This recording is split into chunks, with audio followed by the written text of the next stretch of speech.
Guys अहिले चाहिँ हामी पोखरा आइपुगिसकेका छौँ र यो भन्ज्याङ भिलेज चाहिँ हामीले अनलाइनबाट चाहिँ चेक गरेको थियौँ र हेर्दाखेरि नै राम्रो थियो र अब होटल पुगेर चाहिँ होटल कस्तो छ यदि राम्रो मन परे चाहिँ मन लागे चाहिँ हामी त्यही होटलमा चाहिँ आजको एक रात बिताउनेछौँ।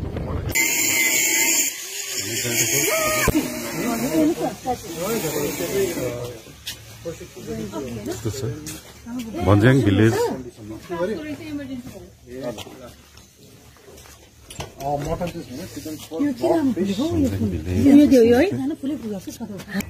अहिले चाहिँ अब यहाँ चेकिङको लागि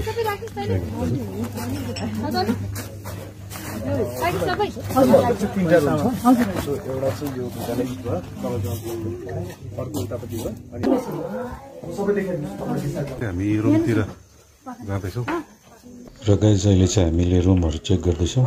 रुम चेक गरिसकेपछि चाहिँ र मेरो भिडियो पनि यहीँसम्म नै समाप्त गर्दछु।